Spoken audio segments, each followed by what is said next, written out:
Hello, I'm Duncan Wells, Principal of Westview Sailing and Features Writer on Yachting Monthly. Recently, I did a destinations article on St Helier, and I thought it would be a good idea to do a video on a passage from Hamble to St Helier and back again, to give you all the detail, the passage planning, the pilotage, what to expect when you get there, and some general thoughts and tips. So I sailed there with my camera and my video so I could show you. This is it. We'll go from our new home at Universal Marina at the top of the Hamble River, then we'll head down the river, out into Southampton Water, and get ourselves to Calshot Spit. From Calshot Spit, we'll head off down the Western Solent, past Yarmouth, and out of the Needles Channel until we get to Bridge West Cardinal. From Bridge West Cardinal, it's then 60 miles across the channel to a point equidistant between Cap de la Hague in France and Alderney, which is the top of the Alderney race. Then it's down the Alderney race, down the west coast of Jersey, round Corbière, and then following the Western Passage on the south coast into St Helier. You need 6 charts for this passage. Here's my trusty steed, Dorothy Lee, a Halberg Rassi 352, and we are ready for the off. So let's look at the passage planning. What do we have to take into account? How far is it? Are there any tidal gates to consider? Are there any timing restrictions about leaving Universal or entering St Helier? What about weather restrictions, bolt holes? Taking these in order, the distance from Universal to St Helier is 125 miles. We always make best use of the tide, and there is one very important tide we need to meet, and that is the run down the Alderney race. To use this to best effect, we need to be at a point midway between Cap de la Hague in France and Alderney at exactly high water Dover. This point is actually marked by the tidal diamond C on Admiralty Chart 2669. We'll then be swept down the race and into St Helier on one tide, roughly 45 miles in about 6 hours. There are no restrictions about leaving Universal, as our berth has 24-hour access, but to take the tide down the Western Solent, we need to be at Calshot Spit 1 hour before high water Portsmouth, as that is when the tide starts to ebb. Access to St Helier Marina is high water plus or minus 3 hours. So what are the timings? Well, they differ between a spring tide and a neap tide, of course. Taking springs, high water Dover will be approximately 12:30. That's midday 30 or midnight 30. High water Portsmouth will be approximately 12:50. That's midday 50 and midnight 50. High water St Helier is approximately 07:55 in the morning or 19:55 in the evening, and high water Cherbourg is about 10:25 in the morning and 22:25 in the evening. Neaps are high water Dover 0600 and 1800, Portsmouth 0705 and 1905, St Helier 0145 and 1345, and Cherbourg 0435 and 1635. These are local times and are averaged throughout the year. They vary by up to about an hour either side of the times I've quoted, but if you use these times you will not be far wrong. You may be wondering why I mention high water Cherbourg. Well, all will be revealed in a minute. Obviously, you'll plan your passage using the accurate high water times for the given day. So if the total passage time is going to be between 20 hours springs and 22 hours neaps, if we travel on a spring tide, we can either arrange to be at the top of the race at midnight 30, in which case we'll be doing our hours of darkness from the second half of the channel and then down the race and into Jersey, or if we arrive at midday 30, we'll be doing our hours of darkness in the Solent and the first part of the channel.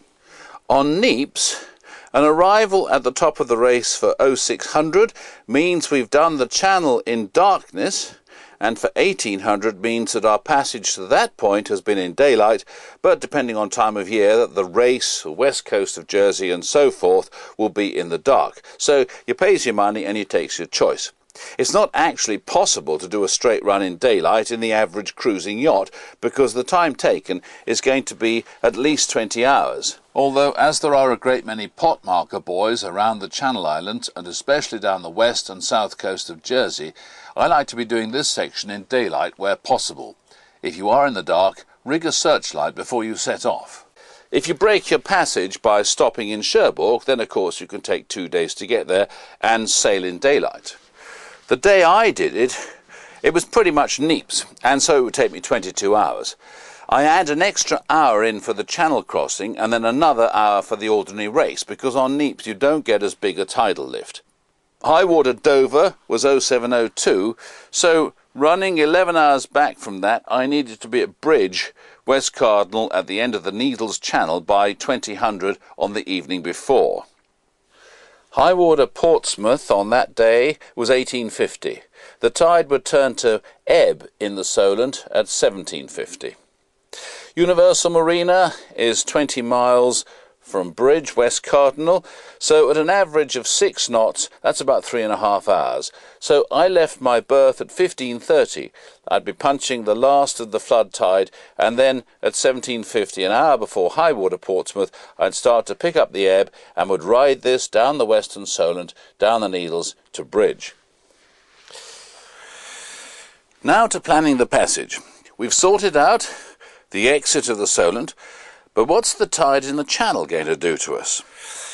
For this, we refer to the Yachtsman's Tidal Atlas, Central Channel and the Solent by Michael Reeve Folkes.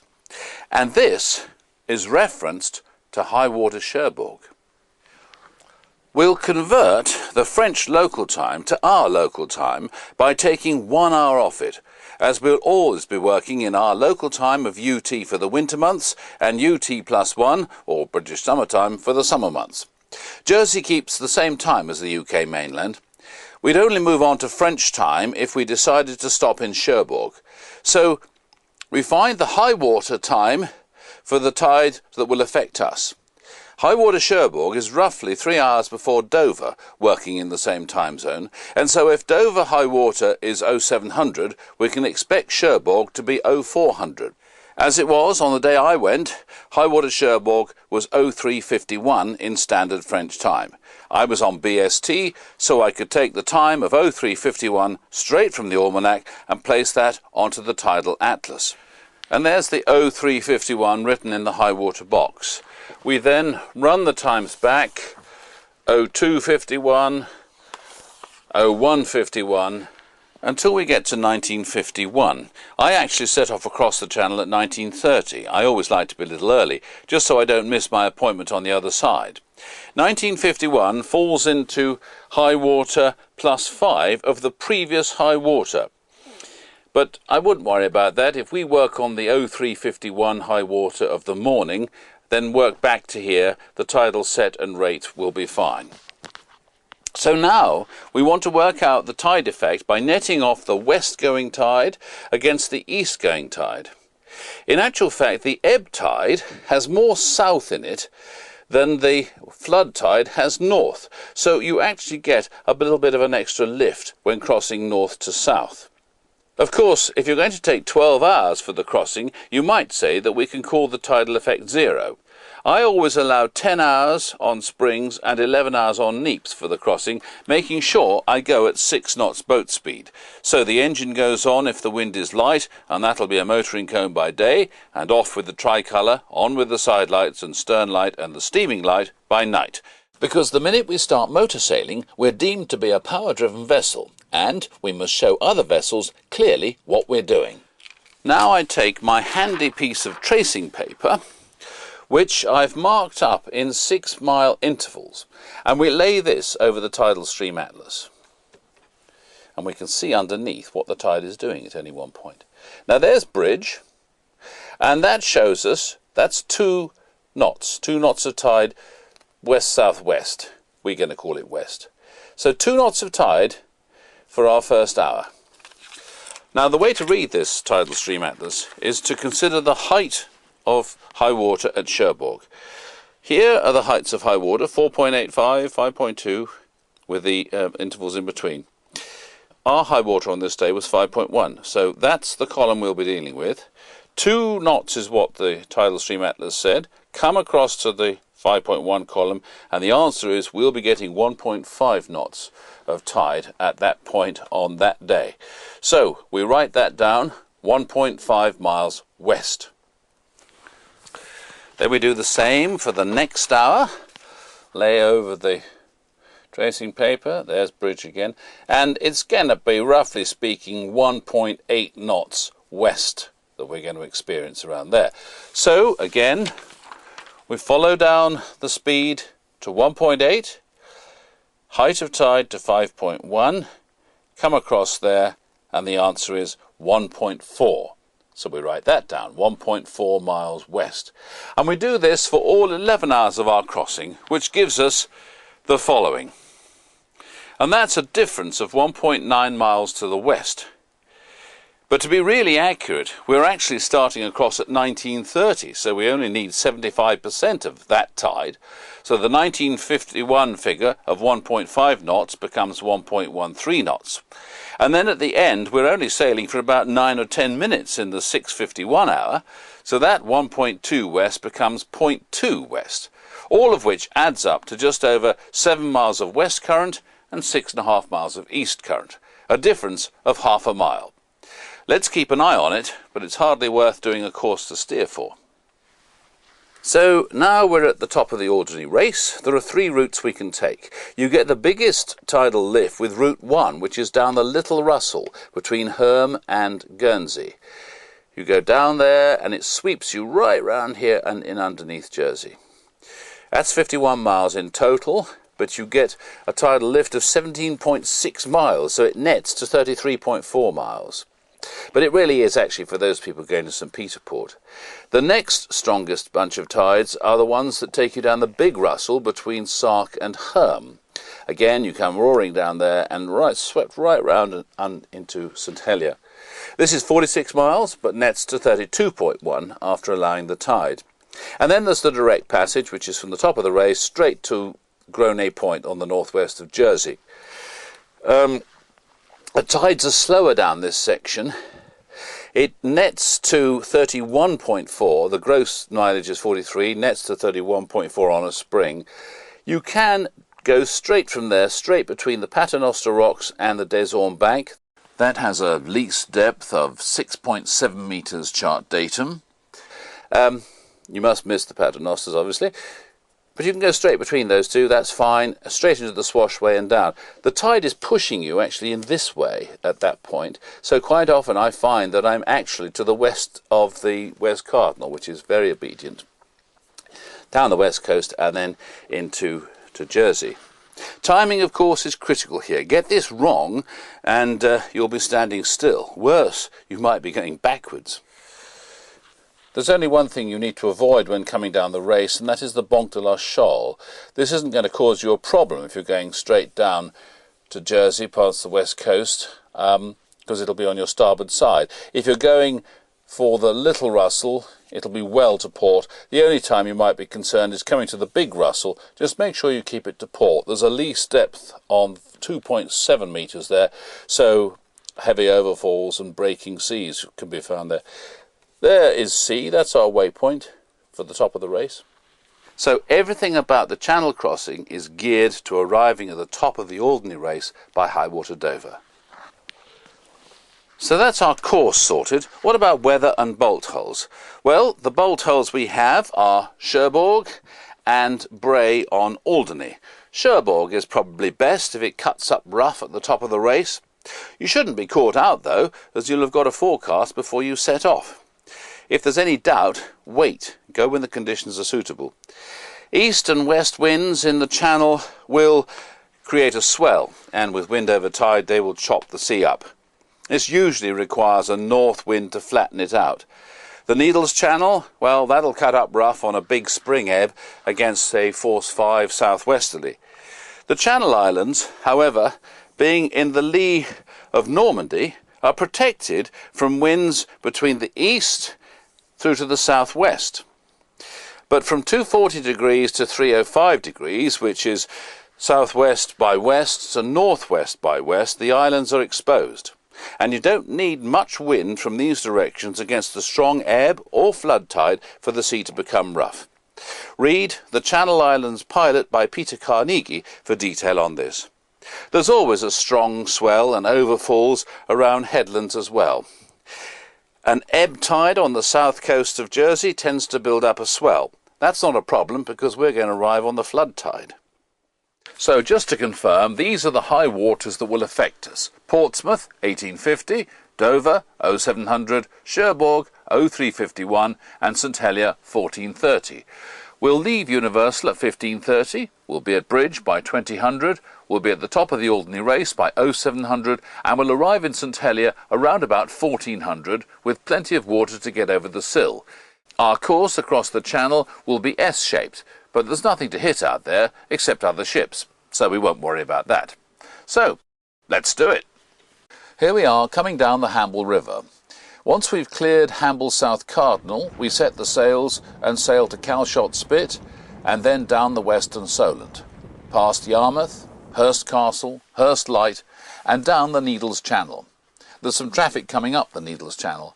8.15 knots over the ground, jolly good. Northeast Shingles, then to the Needles themselves and Needles Lighthouse, and out into the Channel.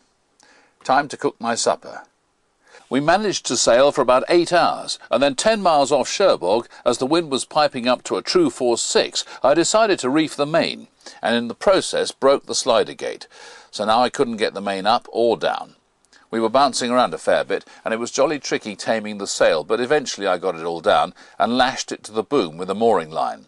And so we were under engine after that all the way to St Helier. Here we are at the top of the race. Cap de la Hague to port, Alderney to starboard. That's the Kennard Point light. There's Gronay Point on the northwest of Jersey, and here we are passing Des Ormes West Cardinal. Once you get level with Gronay Point, you can see Corbière Lighthouse on the southwest corner. It looks like a ship at a distance. Here we are passing Corbière. We need to be 1 mile off, and you measure this by making sure the light is in line with the cliff tops behind. Actually, this will see you at least a mile off, and although they're not in line here, my GPS told me that we were indeed a mile off. At night, you line up the light of Corbière with the fixed red on the hilltop. Due west of Corbière, we want to turn on to 110 degrees true for 3.5 miles, until we're midway between the two north cardinals of Passage Rock and Les Fours, when we will line up with the leading line for the Western Passage on 082 degrees true. The marks for the leading line are Dog's Nest Rock, which is now a special mark and is yellow, and flashes yellow every 3 seconds, and Greve d'Azet on the shore, the structure of which is painted orange, making it very easy to see by day. By night, the light is occulting 5 seconds. And then by night, we also have Mount Ube on the shore, which is occulting red 5 seconds. With these chaps in a line, we will be on 082 degrees true. The magnificent Noirmont Point light, flashing 4 every 12 seconds, will be to the north of us. We will keep Rouardière starboard hand marker, flashing green 3 seconds to starboard, and you will notice another mark on the leading line. East Rock, starboard hand marker, quick green, about 2 cables west of Dog's Nest Rock. In front of this, and with Platte Rock, the port hand marker, flashing red to port, turn to port onto the leading line of 023 degrees true for the red and green passage. There are 2 orange marks by day, which are lit, occulting green to the front and occulting red to the rear and above. You are now in the small road, which is a precautionary area, Rule 9, and has a speed limit of 5 knots. Watch out for fast ferries approaching from astern. Check the lights on the harbour wall. They operate the IPTS system. If they go red as you approach, duck into the waiting area at La Colette Marina. Keep the port hand marker in there to port if you do go in, because this marks are shallow. Hang about in here until the lights allow you in. 2 greens over a white, 2-way traffic. Check your almanac. And if at any point, usually seen when exiting the harbour, you get 3 reds and a yellow, this means something is coming, but that small boats that can navigate outside the main channel, outside the harbour, can leave. It usually means that a ship is crossing St Albans Bay and will be here soon, like this one. A note about the western approach. There's no need to follow the line slavishly. Keep to the outside of the channel and watch out for fast ferries. They track north of the Western Passage line generally, and in fact there's plenty of water to the north, but leave that sort of close-in navigation to the locals. Come into the harbour and turn to port and you'll see the entrance to St Helier Marina. Don't forget, as it says in the almanac, to monitor Channel 14, Channel 14, St Helier VTS during your approach. Channel 18, Channel 18 will give you an update on the wind speed and direction on the pier heads every 2 minutes. St Helier is a deep water harbour and will afford you protection in all weathers. The harbour master is quite happy for you to sail in, but it's a good idea to check this with him first in case there's any commercial traffic manoeuvring within the harbour. I'm not going to go into detail about St Helier here, as you can read this in the July issue of Yachting Monthly. I'll just say that the holding pontoon to the southwest of the marina entrance has water and electricity, which is handy, and that if you do go into the marina and find a visitor's berth and it's after hours, which are 0700 to 2100, just go to the exit gate, and there you will find a machine where you can buy access cards for the gate. I will also draw your attention to the signal station by Fort Regent above the harbour. If there's a strong wind warning, you'll see a triangle over a bull by day, force 6 and above. Apex up for a north wind, apex down for a south wind. By night, this will be 3 red lights in a triangle above a white over a green. For a gale, you'll see the black triangle on its own by day, and the red lights on their own by night. If you see the T for Tango flag, then it means the height of tide will be over 38 feet. So apart from the fact that you'll be getting a proper forecast for your passage before you depart, and all the tidal information, this gives everyone advance warning of what's on the way for the Channel Islands area. So what to do in Jersey? Well, there are thousands of things you can do. See the Yachting Monthly article. But you must visit the Gerald Durrell Wildlife Conservation Trust. Do you remember Jambo, the silverback gorilla who looked after the little boy that fell in?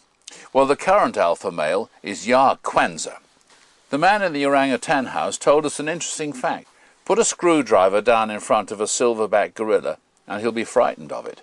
Put it down in front of a chimpanzee and he'll do everything you could possibly do with a screwdriver except use it as a screwdriver. But put it down in front of an orangutan and he'll take his cage apart. Returning from St Helier, again you need to use the Alderney race to advantage, and this means leaving St Helier by high water -2.5 on a spring tide and punching the last of the flood, or leaving by high water -3.5 hours on a neap tide and punching a fair bit of flood. The tide turns to give you a lift up the west coast of Jersey at high water -1.5, so I try to make sure I've got to Corbier around this time.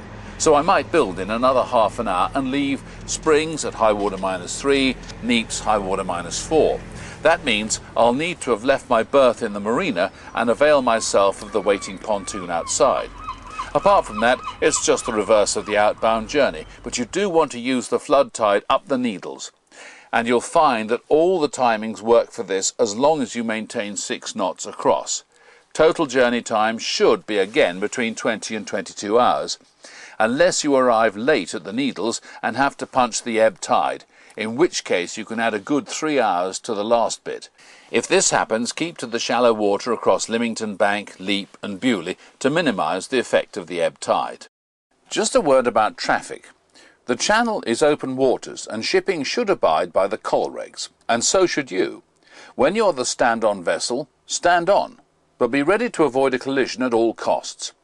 It will hurt you more than it will hurt the container ship. I've found the big ships are pretty good, but their idea of a miss, and mine, are different. They're supposed to work to a closest point of approach of not less than half a mile. Often they think that 3 cables is enough. You'll find that they make their collision avoidance course alteration at about 0.8 of a mile, 8 cables, which, if they're big, makes them look awfully close. It's slightly worrying to think that in rain and a moderate sea, their radars will not necessarily pick you up due to clutter, and your white sails against the white crests are hard to spot by eye. An AIS transponder is ideal in this situation. That way they will know you're there, assuming they have their AIS switched on, and they should have, so they tell us. Traffic is westbound in the northern half of the channel and eastbound in the southern. Then you have ferries and cruise liners crossing, and of course fishing vessels, who seem hell-bent on running you down, but who are actually just fishing. If you do find a supertanker flashing his searchlight at you, don't get all hot under the collar as I did once. He's actually telling you that he's seen you. He's one of the good guys. And you must keep a good lookout at all times, and that includes single-handers. Check out the St Helier article in the July issue of Yachting Monthly. Have a look at our other articles like Aids to Navigation, 7 Steps to Drying Out. No, not advice for drinkers, but how to take the ground. And don't forget to take a look at the Westview sailing video tutorials, where you'll find all the elements of the shore-based, day skipper and yachtmaster courses explained clearly and hopefully in an entertaining way. Worried about second reports? Don't be. Check out the videos. They've helped thousands of students.